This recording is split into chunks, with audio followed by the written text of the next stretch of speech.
மத்தியிடமிருந்து ₹63,000 கோடியில் மேலும் 26 ரஃபேல் போர் விமானங்களை மத்திய அரசு வாங்க உள்ளது.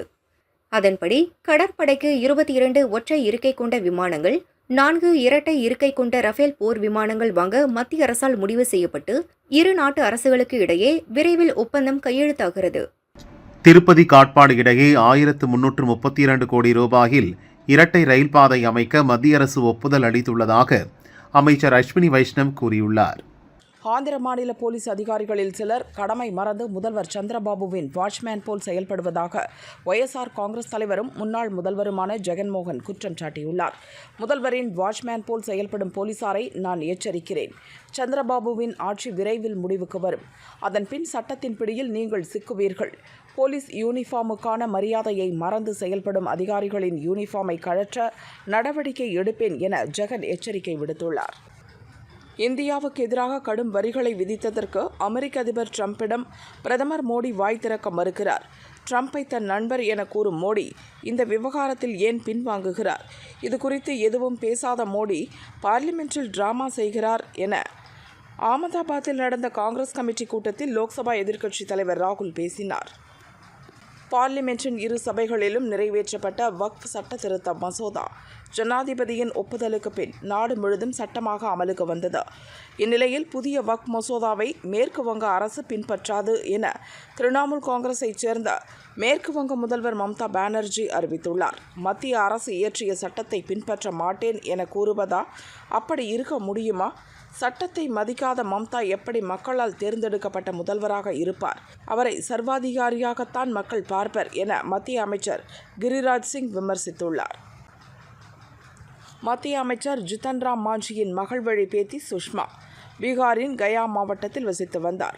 கணவன் மனைவி இடையே ஏற்பட்ட தகராறால் அவரது கணவர் ரமேஷ் பாட்னாவில் வசித்தார். இந்நிலையில் புதன்கிழமை சுஷ்மாவின் வீட்டிற்கு வந்த ரமேஷ் அவருடன் வாக்குவாதம் செய்தார். சண்டை முற்றியதில் தன் பையில் இருந்த துப்பாக்கியால் சுஷ்மாவை சுட்டார். குண்டு காயமடைந்த சுஷ்மா சம்பவ இடத்திலேயே உயிரிழந்தார். கயா போலீசார் வழக்கு பதிந்து தப்பி ஓடிய ரமேஷை தேடி வருகின்றனர். ரிலையன்ஸ் நிறுவன தலைவர் முகேஷ் அம்பானியின் மகன் அனந்த் அம்பானி இன்று தன் 30வது பிறந்த நாளை கொண்டாடுகிறார். முன்னதாக ஜாம்நகர் முதல் துவாரகாதீஷ் வரை 170 கிலோமீட்டர் நடைப்பயணம் மேற்கொண்ட அனந்த் அம்பானி கிருஷ்ணரை வழிபட்டு பாத யாத்திரையை நிறைவு செய்தார்.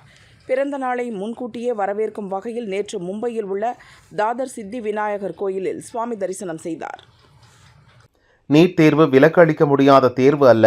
சட்ட போராட்டத்தை தொய்வின்றி நடத்தினால் நீட் தேர்வில் இருந்து விலக்கு பெற முடியும் என முதல்வர் ஸ்டாலின் சொன்னார். அடுத்த கட்ட நடவடிக்கை குறித்து ஆலோசிக்கத்தான் அனைத்து கட்சி கூட்டம். நீட் தேர்வை ரத்து செய்யும் தமிழக அரசின் போராட்டம் எந்த வகையிலும் முடிவுக்கு வரவில்லை என்றும் தெரிவித்தார். தமிழக சட்டசபையில் நிறைவேற்றி அனுப்பிய நீட் தேர்வு விலக்கு மசோதாவை மத்திய அரசு நிராகரித்தது குறித்து விவாதிக்க இன்று அனைத்துக் கட்சி கூட்டம் நடத்தப்படும் என தமிழக முதல்வர் ஸ்டாலின் அறிவித்திருந்தார். இந்நிலையில் நீட் தேர்வு விலக்கு தொடர்பான தமிழக அரசின் அனைத்துக் கட்சி கூட்டத்தில் பாரதிய ஜனதா பங்கேற்காது என மாநில தலைவர் அண்ணாமலை தெரிவித்துள்ளார். கடந்த 10 ஆண்டுகளில் தமிழகத்தில் 14 புதிய அரசு மருத்துவக் கல்லூரிகள் உருவாக்கப்பட்டுள்ளன. நீட் தேர்வு மட்டுமல்ல, எந்த தேர்வானாலும் நமது மாணவர்கள் சாதனை படைக்கும் திறமை வாய்ந்தவர்கள். ஆண்டுதோறும் நீட் தேர்ச்சி விகிதமே இதற்கு சாட்சி. நீட் எதிர்ப்பு என்ற பெயரில் நீங்கள் ஆடும் சுயநல நாடகம் போதும் முதல்வரே. இனியாவது உங்கள் நாடகங்களை நிறுத்திவிட்டு தமிழக மாணவர்களை நிம்மதியாக படிக்க விடுங்கள் என மாநில பாரதிய ஜனதா தலைவர் அண்ணாமலை கூறியுள்ளார். காங்கிரஸ் திமுக கூட்டணி ஆட்சியில்தான் நீட் தேர்வு கொண்டுவரப்பட்டது. இந்நிலையில் இன்று நீட் தேர்வுக்கு எதிர்ப்பு தெரிவித்து அனைத்து கட்சி கூட்டத்தை கூட்டி மக்களை ஏமாற்றி வருவதாக மத்திய இணையமைச்சர் எல் முருகன் குற்றம் சாட்டியுள்ளார். திமுக கூட்டணியில் உள்ள கட்சிகள் எந்த காலத்திலும் வளராது. காலப்போக்கில் கூட்டணி கட்சிகள் காற்றோடு காற்றாக கரைந்து போகும் என அதிமுக பொதுச் செயலாளர் பழனிசாமி விமர்சனம் செய்தார். இந்நிலையில் திமுக கூட்டணி கட்சிகள் பிரிந்து வரும் என இலவு காத்த கிளி போல காத்திருந்தார்கள், விரக்தியில் பேசுகிறார்கள் என பழனிசாமி கருத்துக்கு திருமாவளவன் பதிலளித்துள்ளார். சோவியத் யூனியன் மற்றும் ஜெர்மனியின் நாஜி படைகள் இடையே நடந்த போரில் பெற்ற வெற்றியை தொடர்ந்து மே 9ஆம் தேதி வெற்றி தினமாக ரஷ்யா கொண்டாடி வருகிறது. அந்த வகையில் வெற்றி நாள் கொண்டாட்டத்தில் பங்கேற்குமாறு பிரதமர் மோடிக்கு அந்நாட்டு அதிபர் புட்டின் அழைப்பு விடுத்துள்ளார். பிரதமர் மோடிக்கு அதிகாரப்பூர்வமாக அழைப்பு விடுத்துள்ளதை ரஷ்ய வெளியுறவுத்துறை இணையமைச்சர் ஆண்ட்ரி ருடென்கோ உறுதிப்படுத்தியுள்ளார். சீனா பொருட்கள் மீது 104% வரி விதிக்கப்படுவதாக அமெரிக்கா அறிவித்த நிலையில் தற்போது அமெரிக்காவின் பொருட்களுக்கு 34% இருந்து 84% வரியை சீனா உயர்த்தியுள்ளது. அமெரிக்கா வரி விதித்ததற்கு பதிலடியாக சீனாவும் வரி விதித்துள்ளதால் இரு நாடுகளுக்கு இடையே வர்த்தக போர் தீவிரமடைந்துள்ளது. தமிழக அரசு மொத்தம் ரூபாய் 1000 கோடி மதிப்புள்ள பங்குகள் வடிவிலான 10 ஆண்டுகால பிணைய பத்திரங்களை ஏலத்தின் மூலம் விற்பனை செய்ய உள்ளதாக அறிவித்துள்ளது. இந்த ஏலம் இந்திய ரிசர்வ் வங்கியால் மும்பையில் உள்ள அதன் மும்பை கோட்டை அலுவலகத்தில் வரும் ஏப்ரல் 15ஆம் தேதி நடத்தப்படும் எனவும் தெரிவிக்கப்பட்டுள்ளது. சென்னை வியாசர்பாடியைச் சேர்ந்த கௌதம் கடந்த 7ஆம் தேதி திருத்தணி முருகன் கோயிலில் சாமி கும்பிட்டார். அப்போது அவர் கையில் அணிந்திருந்த 2 சவரன் தங்கக்காப்பு தவறி விழுந்தது. தங்கக்காப்பு காணாமல் போனதாக அங்குள்ள புறக்காவல் நிலையத்தில் புகார் அளித்தார். திருத்தணி மலைக்கோயில் அருகே மரத்தடியில் அமர்ந்து பனை ஓலையில் வீட்டு உபயோகப் பொருட்கள் செய்து விற்கும் ஆந்திர தம்பதியரின் மகள்கள் இருவர் தரையில் கிடந்த தங்கக்காப்பை போலீசில் ஒப்படைத்தனர். கௌதமுக்கு தகவல் தெரிவித்த போலீசார் அவரிடம் காப்பை ஒப்படைத்தனர். அதை கண்டறிந்து ஒப்படைத்த சிறுமிகளுக்கு பரிசு வழங்கி திருவள்ளூர் எஸ்பி பாராட்டினார். திருச்சி அடுத்த லால்குடி சப்த ரிஷீஸ்வரர் கோயில் அத்ரி, பிருகு, புலஸ்தியர், வசிஷ்டர், கௌதமர், ஆங்கீரசர், மரிஷி ஆகிய சப்த ரிஷிகளுக்கும் முக்தி தலமாக கருதப்படுகிறது. இந்த கோயிலில் பங்குனி திருவிழா தேரோட்டம் விமரிசையாக நடந்தது. பெரிய நாயகி சமேத சப்த ரிஷீஸ்வரர் தேரில் எழுந்தருளி பக்தர்களுக்கு அருள் பாலித்தார். ஆந்திராவின் விசாகப்பட்டினத்தில் இந்தியா அமெரிக்க இராணுவ வீரர்களின் கூட்டு பயிற்சி நடந்து வருகிறது. இரு நாட்டு வீரர்களும் வனப்பகுதியில் தீவிரவாத தடுப்பு ஒத்திகையில் ஈடுபட்டனர். அமெரிக்க வீரர்களுக்கு முக்கிய யோகாசனங்கள் கற்றுத்தரப்பட்டன. அமெரிக்காவுக்கு படிக்க செல்லும் இந்திய மாணவர்களின் எண்ணிக்கை கடந்த ஆண்டை காட்டிலும் சரிந்து வருகிறது. அமெரிக்க அரசின் புள்ளி விவரங்களின்படி கடந்த ஆண்டு ஜூலையில் 3,48,446 மாணவர்கள் படித்து வந்தனர். இதுவே ஆகஸ்ட் மாதத்தில் 2,55,447 குறைந்தது. மறைந்த மூத்த தலைவர் குமரி அனந்தன் தமிழ் மொழி மற்றும் கலாச்சாரத்தின் வளர்ச்சிக்கு பெரும் முயற்சிகளை எடுத்தவர். சமூகத்துக்கு அவர் ஆற்றிய பங்களிப்புக்காகவும் தொண்டுக்காகவும் அவர் எப்போதும் நினைவு கூறப்படுவார் என பிரதமர் மோடி இரங்கல் தெரிவித்துள்ளார். காங்கிரஸ் மூத்த தலைவர் குமரி அனந்தனின் தொடர் முயற்சிதான் பார்லிமெண்டில் தமிழ் குரல்களை ஒலிக்க வைத்தது என லோக்சபா எதிர்க்கட்சித் தலைவர் ராகுல் புகழஞ்சலி செலுத்தி இரங்கல் தெரிவித்துள்ளார். தமிழ் அவருடைய மூச்சு. தமிழகத்தையும் தமிழ் மக்களையும் தமிழ் மொழியையும் தேசியத்தையும் காந்தியத்தையும் வாழ்க்கை முறையாக கொண்டவர் என் அப்பா என பாரதிய ஜனதா மூத்த தலைவர் தமிழிசை சவுந்தரராஜன் தெரிவித்துள்ளார். நிறைவான வாழ்க்கை வாழ்ந்தவர், தந்தை என்று இருந்ததை விட நாட்டுக்கு ஒரு தொண்டன் என்ற வகையில் வாழ்க்கையை வாழ்ந்தவர் என உருக்கமாக சொன்னார். காங்கிரஸ் மூத்த தலைவர் குமரி அனந்தன் மறைவுக்கு சட்டசபையில் இரங்கல் தெரிவிக்கப்பட்டது. சபாநாயகர் அப்பாவு இரங்கல் குறிப்பை வாசித்தார். தமிழகத்திலும் தமிழினத்தின் வளர்ச்சிக்கும் ஆற்றிய பங்களிப்புக்காக குமரி அனந்தனுக்கு அரசு தகைசால் விருது வழங்கியது. திருச்சி லால்குடியை சேர்ந்தவர் பாண்டித்துரை, வயது 23. நண்பர்களுடன் சேர்ந்து வெளியே சென்று மது அருந்திவிட்டு வீடு திரும்புகையில் போதை தலைக்கேறியதால் தன் பைக்கை நண்பரின் வீட்டிலேயே விட்டு சென்றார். மறுநாள் காலை பைக்கை காணவில்லை என நண்பர்களின் வீடுகளுக்கு சென்று தகராறு செய்த பாண்டி அவர்களை தாக்கினார். நண்பர்கள் அவரது பைக்கை எடுத்து வந்து தந்தபோதும் ஆத்திரமடங்காத பாண்டி அவர்களை நோக்கி கொக்கு சுடும் வேட்டை துப்பாக்கியால் சுட்டார். இதில் பலத்த காயமடைந்த சந்தோஷ்குமார் இறந்தார். இதையடுத்து பாண்டியை போலீசார் கைது செய்தனர். காற்றழுத்த தாழ்வு பகுதி திசை மாறியதால் கனமழை எச்சரிக்கை திரும்ப பெறப்படுவதாக வானிலை ஆய்வு மையம் அறிவித்துள்ளது. நேற்று மாலை நிலவரப்படி சேலம் மற்றும் வேலூரில் அதிகபட்சமாக 101 டிகிரியும், ஈரோடு, திருப்பத்தூரில் 100 டிகிரியும் வெப்பம் பதிவானது. 64 ஆண்டுகளுக்கு பிறகு அகில இந்திய காங்கிரஸ் செயற்குழு மற்றும் பொதுக்குழு கூட்டம் குஜராத் மாநிலம் அகமதாபாத்தில் இன்று துவங்கியது. காங்கிரஸ் தலைவர் மல்லிகார்ஜுன கார்கே தலைமையில் 2 நாள் நடக்கும் இந்த கூட்டத்தில் பார்லிமென்ட் குழு தலைவர் சோனியா, லோக்சபா எதிர்க்கட்சித் தலைவர் ராகுல் ஆகியோர் பங்கேற்றனர்.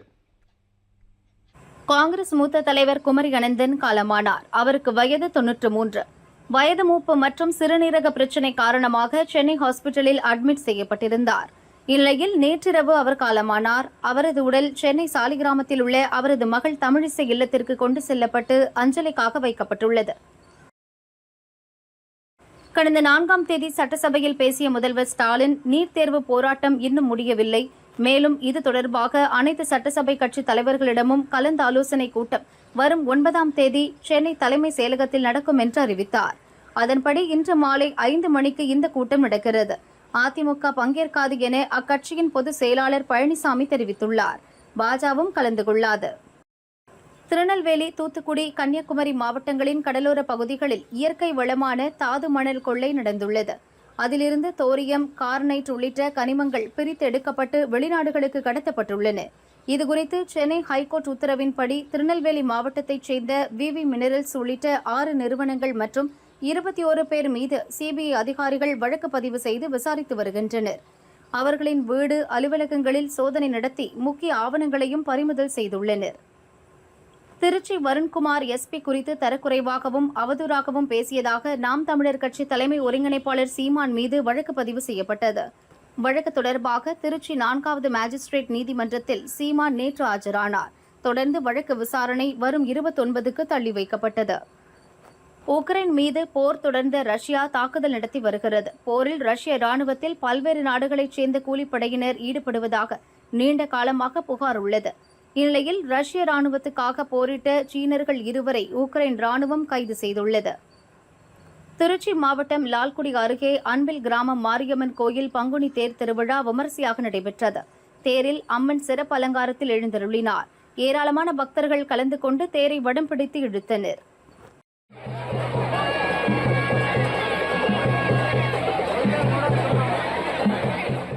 திருச்சி ஏர்போர்ட்டில் வான் நுண்ணறிவு பிரிவு சுங்கத்துறை அதிகாரிகள் சோதனை செய்தனர். அப்போது 2 ஆண் பயணிகளிடம் செல்போன் சார்ஜர் மற்றும் பேண்ட் பாக்கெட்டில் இந்திய மதிப்பில் 4,96,450 ரூபாய் மதிப்புள்ள வெளிநாட்டு கரன்சிகள் மற்றும் இந்திய கரன்சிகளை சுங்கத்துறை அதிகாரிகள் பறிமுதல் செய்தனர்.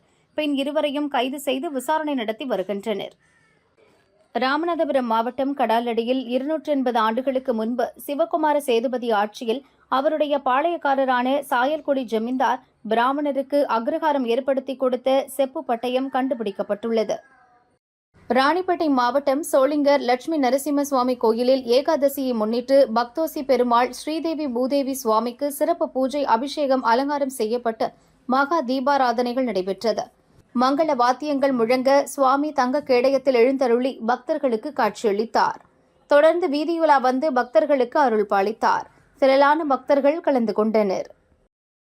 கோவை மாவட்டம் சிறுமுகை அருகே அம்மன்புதூர் கொண்டத்து காளியம்மன் கோயில் குண்டம் திருவிழா விமரிசையாக நடந்தது. திரளான பக்தர்கள் பக்தி பரவசத்துடன் பூக்குண்டம் இறங்கி காளியம்மனை வழிபட்டனர். சிவகங்கையில் துப்புரவு பணியாளர்கள் நகராட்சி வாசலில் அமர்ந்து பல்வேறு கோரிக்கைகளை வலியுறுத்தி காத்திருப்பு போராட்டத்தில் ஈடுபட்டனர். நகராட்சி ஆணையாளர் மற்றும் அதிகாரிகள் பேச்சுவார்த்தை நடத்தி போராட்டத்தை கைவிட செய்தனர். கரூரில் சரித்திர பதிவேடு குற்றவாளியை கத்தியால் குத்தி கொலை செய்த வழக்கில் கைதாகிய பிரகாஷ் மற்றும் சந்தோஷ் ஆகிய இருவரும் குண்டர் தடுப்பு சட்டத்தின் கீழ் கைது செய்யப்பட்டு திருச்சி மத்திய சிறையில் அடைக்கப்பட்டனர். கடலூர் மாவட்டம் குள்ளஞ்சாவடி அடுத்த வழுதலம்பட்டு ஸ்ரீ வள்ளி சமேத ஸ்ரீ சுப்பிரமணிய சுவாமி கோயிலில் பாரி விளையாட்டு விழா விமரிசையாக நடைபெற்றது. பக்தர்கள், கிராம மக்கள் என ஏராளமானோர் கலந்து கொண்டு அரோகரா அரோகரா என்ற கோஷத்துடன் பாரி விளையாட்டு நிகழ்வினை கண்டுகளித்தனர்.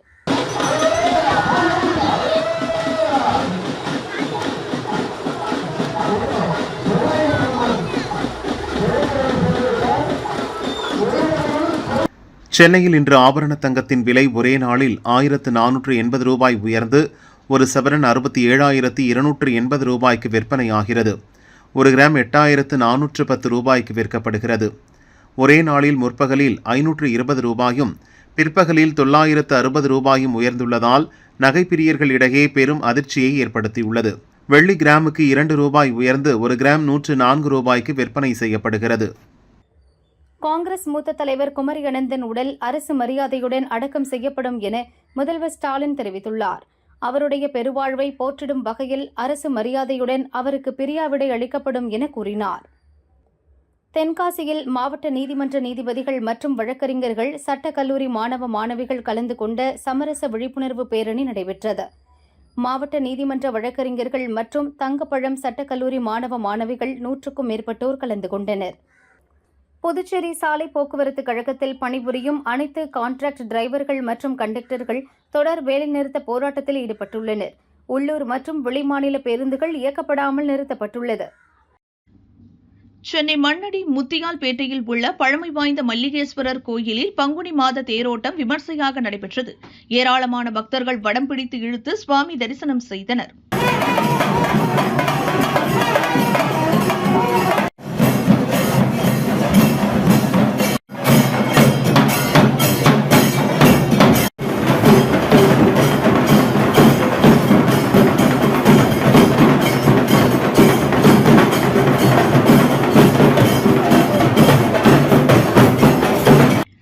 சென்னை விமான நிலையம் அருகே ஹெராயின் போதைப்பொருள் விற்பனை செய்த அசாம் மாநில இளைஞர் நிஜாமுதீனை போலீசார் கைது செய்தனர்.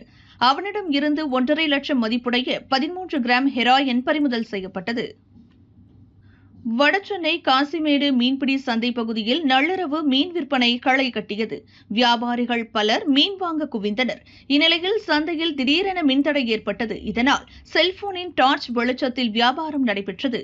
ஜெனரேட்டர் இருந்தும் பயன்படுத்தவில்லை என விசைப்படகு உரிமையாளர்கள் புகார் தெரிவித்தனர். வங்கிகளின் குறுகிய கால கடனுக்கான ரெப்போ வட்டி விகிதம் 0.25% குறைப்பு என ஆர்பிஐ கவர்னர் சஞ்சய் மல்ஹோத்ரா தெரிவித்துள்ளார். கடந்த 5 ஆண்டுகளாக ரெப்போ வட்டி விகிதம் குறைக்கப்படாமல் 6.5% என்ற அளவில் இருந்து வந்த நிலையில் பிப்ரவரியில் 0.25% குறைந்தது. சிதம்பரம் பழைய கொள்ளிடம் ஆற்றுப் பகுதியில் முதலை பண்ணை அமைக்கப்படுமா என சட்டசபையில் எம்எல்ஏ கே.ஏ. பாண்டியன் கேள்வி எழுப்பினார். தஞ்சாவூர் பகுதியில் முதலை பண்ணை அமைகிறது, தஞ்சை அருகில் உள்ளதால் சிதம்பரத்தில் பண்ணை அமைக்க வாய்ப்பில்லை என அமைச்சர் பொன்முடி பதிலளித்தார். காங்கிரஸ் மூத்த தலைவர் குமரி அனந்தன் மறைவுக்கு அதிமுக பொதுச் செயலாளர் பழனிசாமி, மத்திய இணையமைச்சர் முருகன், டிடிவி தினகரன் ஆகியோர் இரங்கல் தெரிவித்துள்ளனர். மகாவீர் ஜெயந்தி தமிழ் புத்தாண்டு பண்டிகையை முன்னிட்டு 1680 சிறப்பு பஸ்கள் இயக்க போக்குவரத்து கழகம் ஏற்பாடு செய்துள்ளது. பெருந்தலைவர் காமராஜர் உடன் சேர்ந்து பயணித்து மக்கள் சேவையாற்றிய நம் கொள்கை தலைவர் குமரி அனந்தன் காலமான செய்தியறிந்து மிகவும் மனவேதனை அடைந்தேன் என தவேக தலைவர் விஜய் தனது இரங்கலை தெரிவித்துள்ளார். தாம்பரம் மேம்பாலத்தின் மேல் திடீரென ஏற்பட்ட பள்ளத்தால் வாகன ஓட்டிகள் சிரமமடைந்தனர். பாதுகாப்புக்காக இரும்பு தடுப்புகள் வைக்கப்பட்டுள்ள நிலையில் பள்ளத்தை சீர் செய்யும் பணியில் நெடுஞ்சாலைத்துறையினர் ஈடுபட்டனர். சீனாவில் இருந்து இறக்குமதி செய்யப்படும் பொருட்களுக்கு அமெரிக்க அதிபர் டிரம்ப் 54% வரி விதித்து மிரட்டல் உத்தரவிட்டார். இவ்விவகாரத்தில் எதிர்ப்பை தெரிவிக்கும் வகையிலும் டிரம்பின் மிரட்டலுக்கு பதிலடி கொடுக்கும் விதமாகவும் ஹாலிவுட் படங்களுக்கு சீனா தடை விதித்துள்ளது. தலைசிறந்த தேசியவாதியான ஐயா குமரி அனந்தனின் மறைவு தமிழகத்திற்கும் இலக்கிய உலகுக்கும் பேரிழப்பு. தந்தையை இழந்து வாடும் அக்கா தமிழிசைக்கும் அவரது குடும்பத்தினருக்கும் தனது ஆழ்ந்த இரங்கலை தெரிவித்துக் கொள்வதாக பாரதிய ஜனதா மாநில தலைவர் அண்ணாமலை இரங்கல் தெரிவித்து பதிவிட்டுள்ளார். தஞ்சாவூர் மாவட்டம் பாபநாசம் ஐயம்பேட்டை பஸ் ஸ்டாண்ட் அருகில் விடுதலை சிறுத்தைகள் கட்சியின் சார்பில் வக்பு திருத்த சட்டத்தை கண்டித்து கண்டன ஆர்ப்பாட்டம் நடைபெற்றது. ஆர்ப்பாட்டத்தில் வக்பு திருத்த சட்டத்தை உடனடியாக திரும்பப் பெற வலியுறுத்தியும் மத்திய அரசுக்கு எதிராக கண்டன கோஷங்களை எழுப்பினர். பல்வேறு கட்சியினைச் சேர்ந்த திரளானோர் கலந்து கொண்டனர். கோவை மாவட்டம் மருதமலை சுப்பிரமணிய சுவாமி கோயிலில் சமீபத்தில் கும்பாபிஷேக விழா நடைபெற்று 48 நாட்கள் மண்டல பூஜை தொடங்கி நடைபெற்று வருகிறது. இந்நிலையில் பங்குனி உத்திரம், தமிழ் புத்தாண்டு என விசேஷ நாட்கள் மற்றும் தொடர் விடுமுறை வருவதால் மருதமலைக்கு வரும் பக்தர்களின் எண்ணிக்கை மேலும் அதிகரிக்கும் என்பதால் பக்தர்களின் பாதுகாப்பு கருதி நாளை முதல் வருகிற 14ஆம் தேதி வரை மலைப்பாதை வழியாக 4 சக்கர வாகனங்களில் பக்தர்கள் செல்ல அனுமதி மறுக்கப்பட்டுள்ளது. 2 சக்கர வாகனங்கள் மூலமாகவும் படிக்கட்டுகள் வழியாகவும் மற்றும் கோவில் மூலம் இயக்கப்படும் பஸ்களிலும் கோயிலுக்கு சென்று பக்தர்கள் சுவாமி தரிசனம் செய்யலாம் என கோவில் நிர்வாகம் தெரிவித்துள்ளது. வேலூர் சத்துவாச்சாரியில் சமரச மையம் குறித்து பொதுமக்களுக்கு விழிப்புணர்வை ஏற்படுத்தும் ஊர்வலத்தை மாவட்ட நீதிபதி முருகன் கொடியசைத்து துவங்கி வைத்தார். ஊர்வலம் சத்துவாச்சாரி முக்கிய பகுதிகளின் வழியாக சென்று மீண்டும் நீதிமன்றத்தை அடைந்தது. தொடர்ந்து சமரச மையம் குறித்து கருத்தரங்கு நடைபெற்றது. மறைந்த காங்கிரஸ் மூத்த தலைவர் குமரி அனந்தன் உடலுக்கு முதல்வர் ஸ்டாலின், கவர்னர் ரவி, திமுக எம்பி கனிமொழி, விசிக தலைவர் திருமாவளவன் ஆகியோர் நேரில் சென்று அஞ்சலி செலுத்தினர். அவரது மகள் தமிழிசை சவுந்தரராஜனுக்கும் குடும்பத்தினருக்கும் ஆறுதல் கூறினர்.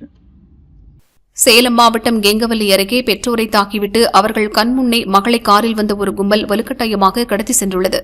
தகவலறிந்த கெங்கவல்லி போலீசார் சிசிடிவி காட்சிகளை ஆய்வு செய்து விசாரணையை தொடங்கினர். பெண்ணை கடத்திய வக்கீல் மற்றும் அவரது நண்பர்கள் 6 பேரை போலீசார் தேடி வருகின்றனர். தமிழக காங்கிரஸ் மூத்த தலைவரும் காமராஜரின் சீடருமான இலக்கிய செல்வர் குமரி அனந்தன் உடல்நலக்குறைவால் காலமான செய்தியை அறிந்து அதிர்ச்சியும் வேதனையும் அடைந்தேன். தமிழகத்தில் மதுவை ஒழிக்க வேண்டும் என்பதுதான் அவரின் உயர்ந்த நோக்கங்களில் ஒன்றாக இருந்தது. அவரது மறைவு மது ஒழிப்பு முயற்சிக்கு பேரிழப்பு என குமரி அனந்தன் மறைவுக்கு பாமக தலைவர் அன்புமணி புகழஞ்சலி செலுத்தி இரங்கல் தெரிவித்துள்ளார். தேனி மாவட்டம் கூடலூர் ஸ்ரீ காளியம்மன் கோயில் பங்குனி மாத உற்சவ விழாவினை முன்னிட்டு மாவட்ட கிடா வளர்ப்போர் சங்கத்தினர் மற்றும் விழா கமிட்டியினர் சார்பில் மாபெரும் கிடாமுட்டி போட்டி விமர்சையாக நடைபெற்றது. 35க்கும் மேற்பட்ட ஜோடி ஆட்டு கிடாய்கள் பங்கேற்றன. 1000க்கும் மேற்பட்ட மக்கள் கண்டுகளித்தனர்.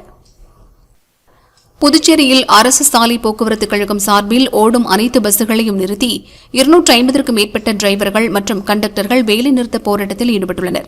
கடந்த 15 ஆண்டுகளுக்கு மேலாக ஒப்பந்த அடிப்படையில் பணியாற்றி வரும் தங்களை பணி நிரந்தரம் செய்யும் வரை வேலைநிறுத்தம் தொடரும் என அறிவித்துள்ளனர். நாளை மகாவீர் ஜெயந்தி கொண்டாடப்படுவதையொட்டி அதிமுக பொதுச் செயலாளர் பழனிசாமி வாழ்த்து தெரிவித்துள்ளார். மக்கள் அனைவரும் பகவான் மகாவீரின் வாழ்க்கையையும் போதனைகளையும் கடைபிடித்து வாழ வேண்டும். மகாவீர் அவதரித்த திருநாளை மகிழ்ச்சியுடன் கொண்டாடி மகிழும் சமண சமய பெருமக்கள் அனைவருக்கும் எனது நெஞ்சார்ந்த மகாவீர் ஜெயந்தி நல்வாழ்த்துக்கள் என இபிஎஸ் பதிவிட்டுள்ளார். வாழ்நாள் முழுவதும் மக்கள் நலனுக்காகவும் தமிழகத்தின் நலனுக்காகவும் பாடுபட்டவர் காங்கிரஸ் மூத்த தலைவர் குமரி அனந்தன் என பாமக நிறுவனர் ராமதாஸ் புகழஞ்சலி செலுத்தி பதிவிட்டுள்ளார். தன் மீதும் பாட்டாளி மக்கள் கட்சி மீதும் மிகுந்த அன்பு கொண்டவர் என்றும் பாமக சார்பில் நடத்தப்பட்ட மதுவுக்கு எதிரான போராட்டங்களில் கலந்து கொண்டும் அன்னை தமிழைக்காக பாமக மேற்கொண்ட முயற்சிகளுக்கும் ஆதரவு வழங்கியவர்.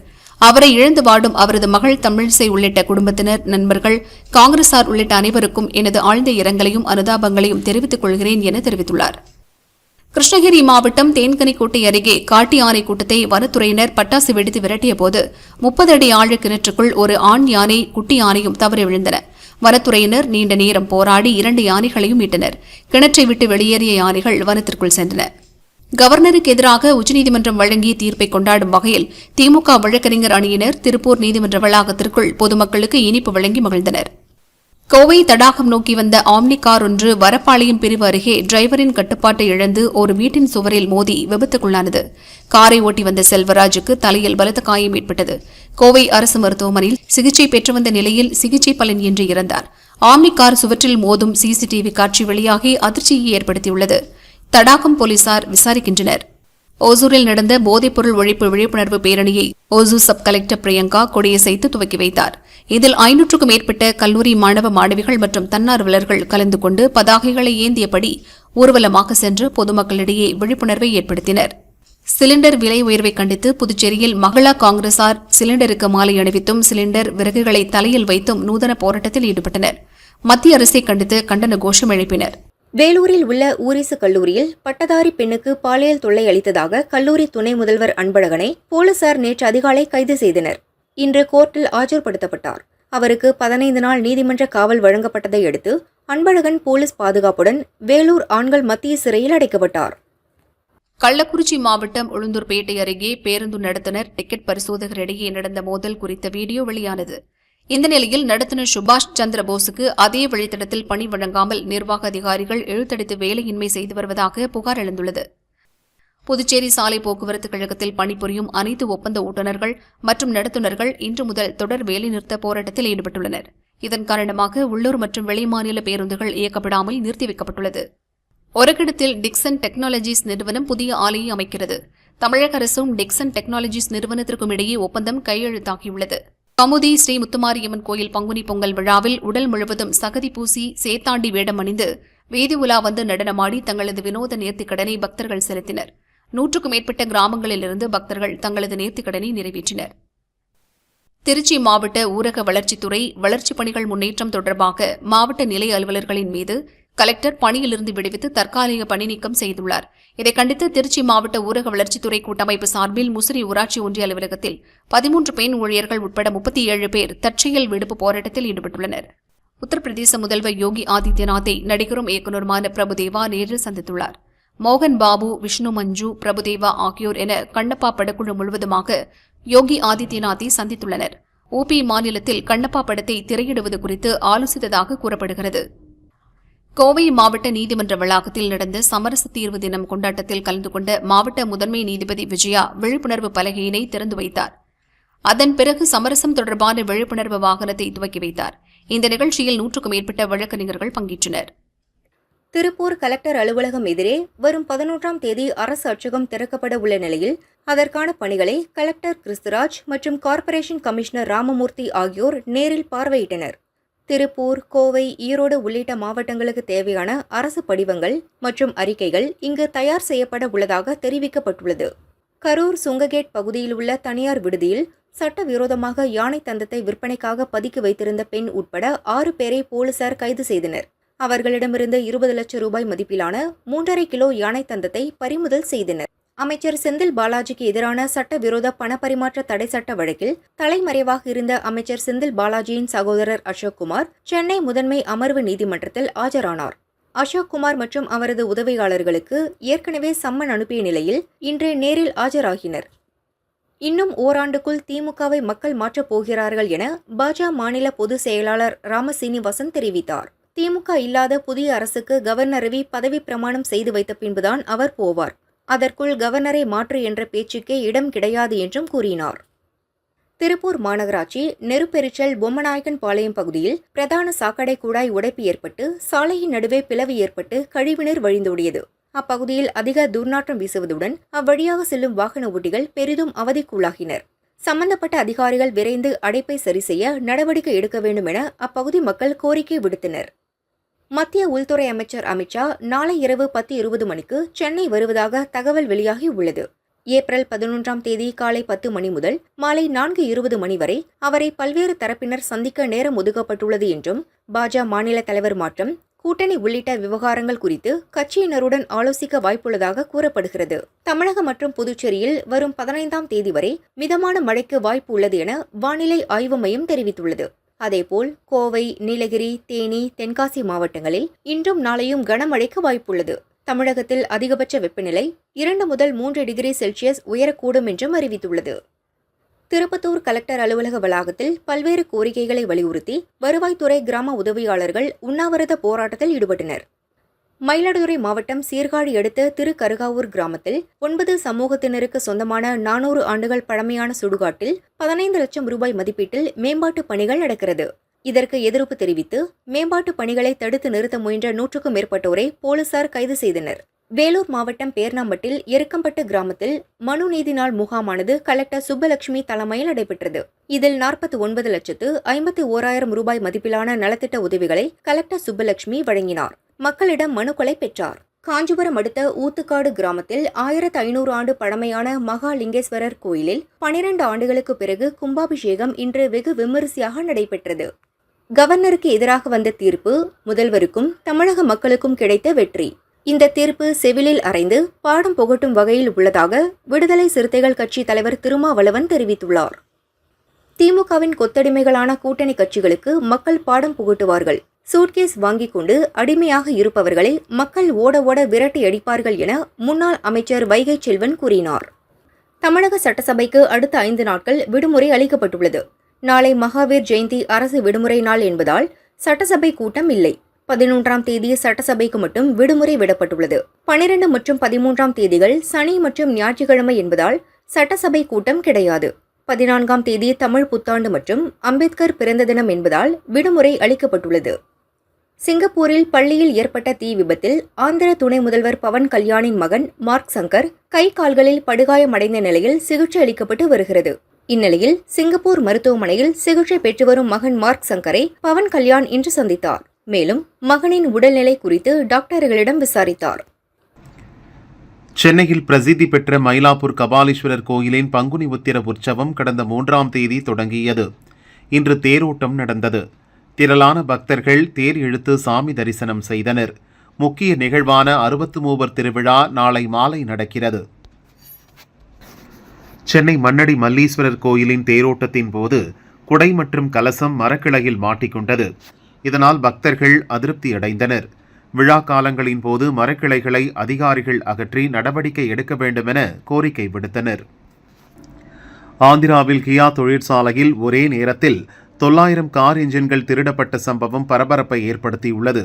இது தொடர்பாக சிறப்பு புலனாய்வு குழு விசாரணை தொடங்கியுள்ளது.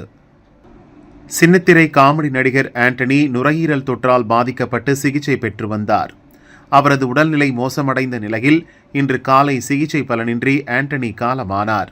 அவரது மறைவுக்கு திரையுலகினர் இரங்கல் தெரிவித்து வருகின்றனர். புதுச்சேரி மாநில அதிமுக செயலாளர் அன்பழகன் தலைமையில் ஆலோசனை கூட்டம் உப்பளம் தலைமை அலுவலகத்தில் நடைபெற்றது. இதில் பேசிய அன்பழகன் 12 ஆண்டுகளுக்கு முன்பு பாரதிய ஜனதாவுடன் கூட்டணி அமைத்த திமுகவிற்கு பாரதிய ஜனதா திமுக கூட்டணியை பற்றி பேச எந்த தகுதியும் இல்லை என்று சொன்னார். சிவகங்கை மாவட்டம் காரைக்குடியில் ராமலிங்க சௌடாம்பிகை அம்மன் கோயில் பங்குனி பொங்கல் கரக உற்சவ விழா நடந்தது.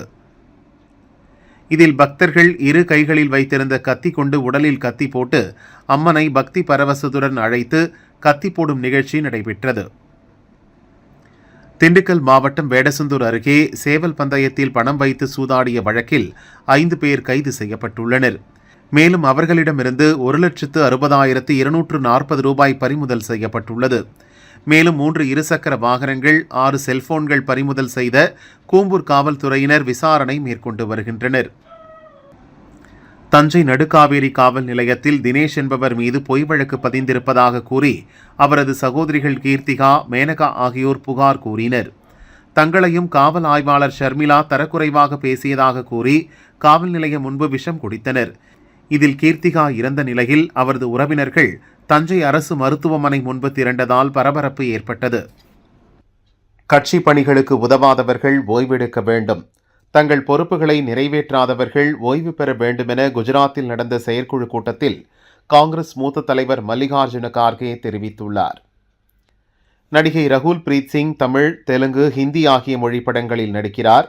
இன்ஸ்டாவில் இவர் வெளியிட்ட பதிவில், ஆரோக்கிய மூலமாக உங்களை நீங்களே உற்சாகப்படுத்திக் கொள்ளுங்கள், இயற்கையுடன் இணைந்திருந்தால் உங்களுக்கு அற்புதமான உணர்வு கிடைக்கும், பிடித்த விளையாட்டை விளையாடுங்கள், உங்களை அமைதிப்படுத்த தியானம் மேற்கொள்ளுங்கள், சந்தோஷமாக சிரித்து கொண்டே இருங்கள், மகிழ்ச்சியே ஆரோக்கியமான வாழ்க்கைக்கான சிறந்த மருந்து என குறிப்பிட்டுள்ளார்.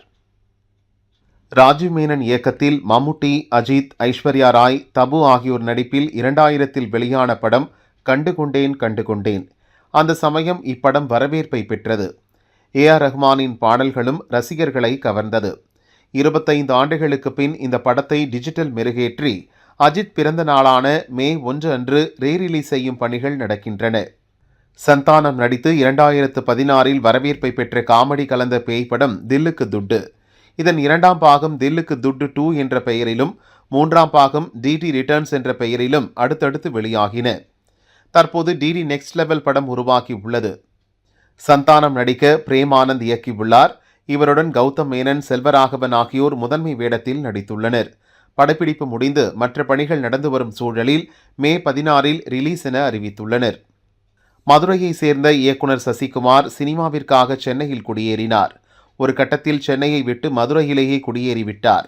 இது பற்றி அவர் கூறுகையில், மலையாள படத்தில் நடித்தபோது அங்குள்ள நடிகர்கள் நடித்து முடித்ததும் அவரவர் சொந்த ஊருக்கு சென்று அங்கு வேறொரு முகத்துடன் வாழ்கிறார்கள். இந்த விஷயம் எனக்கு பிடித்தது. எதற்காக நாம் சென்னையில் இருக்கிறோம், நாமும் நம் சொந்த ஊரில் வாழலாம் என தோன்றியது. சினிமாவை வீட்டுக்கு கொண்டு வருவதில்லை, படப்பிடிப்பு இல்லாவிட்டால் விவசாயம் செய்து கிராமத்து ஆள் மாதிரியே இருக்கிறேன். சினிமா நிரந்தரம் இல்லை, சினிமா அழியாது, ஆனால் நடிகர்கள் ஒவ்வொரு தடவையும் மாறுவார்கள் என்றார். தெலுங்கு நடிகர் சிரஞ்சீவி இப்போதும் இளம் நடிகர்களுக்கு போட்டியாக படங்களில் நடித்து வருகிறார். ராஜமௌலி படத்தில் நடிக்காதது பற்றிய கேள்விக்கு, ராஜமௌலி ஒரு படத்திற்கு 2-3 ஆண்டுகள் எடுத்துக்கொள்கிறார். என்னால் ஒரே படத்தில் அவ்வளவு காலம் நடிக்க முடியாது. நான் ஒரே நேரத்தில் 4 படங்களில் நடித்து வருகிறேன். அதனால்தான் அவருடன் பணியாற்ற முடியவில்லை என்றார் சிரஞ்சீவி. கோவை மாவட்டம் வால்பாறை அடுத்த ரொட்டிக்கடை பகுதியில் செல்வகுமார் என்பவருடைய மகன் வீட்டு வாசலில் விளையாடிக் கொண்டிருந்த போது அவனை சிறுத்தை வேட்டையாட முற்பட்டது. அப்போது அங்கிருந்த நாய்கள் குறைக்கவே சிறுத்தை அங்கிருந்து வனத்திற்குள் ஓடியது. இதை பார்த்து அதிர்ச்சியடைந்த சிறுவன் வீட்டிற்குள் ஓடி உயிர் தப்பினான். இந்த சம்பவம் குறித்த சிசிடிவி வீடியோ வெளியாகி அதிர்ச்சியை ஏற்படுத்தியுள்ளது. ஜிப்லி போட்டோக்களால் சைபர் குற்றங்களுக்கு ஆளாகும் அபாயம் உள்ளது என சைபர் கிரைம் போலீசார் எச்சரிக்கை விடுத்துள்ளனர். சைபர் கிரைம் மோசடி நடவடிக்கைகளில் நீங்கள் பாதிக்கப்பட்டிருந்தால் அல்லது சந்தேகத்திற்கிடமான செயல்பாடுகளை கண்டால் உடனடியாக நடவடிக்கை எடுக்க https:/cybercrime.gov.in/ என்ற இணையதளத்தில் புகார் அளிக்க வேண்டுமெனவும் அறிவுறுத்தியுள்ளனர். நாட்டின் கூட்டாட்சியியல் நல்லுறவே அச்சுறுத்தலுக்குள்ளாகும் என்பதால் மக்கள் தொகைக்கேற்ப லோக்சபா தொகுதிகள் எனும் வழிமுறையை கண்ணை மூடிக்கொண்டு செயல்படுத்தலாகாது என முதல்வர் ஸ்டாலின் தெரிவித்தார். அனைத்து பகுதிகளுக்கும் இடையே நியாயமான முறையில் அதிகாரம் பரவி இருப்பதில்தான் இந்தியாவின் முன்னேற்றம் அடங்கியுள்ளது என்றும் கூறினார். தமிழகத்தில் புதிய முதலீடுகள் பெறப்பட வேண்டும், புதிய தொழில் முனைவோர்கள் உருவாக்கப்பட வேண்டும், வேலையில்லா திண்டாட்டம் அறவே ஒழிய வேண்டும் என முன்னாள் முதல்வர் ஓ பன்னீர்செல்வம் தெரிவித்தார். மாவட்ட தொழில் மையங்கள் அனைத்திலும் பொது மேலாளர்கள் உடனடியாக நியமிக்கப்பட வேண்டும், தொழில் முதலீடுகளை ஈர்க்க நடவடிக்கை எடுக்க வேண்டும் என்றும் வலியுறுத்தினார்.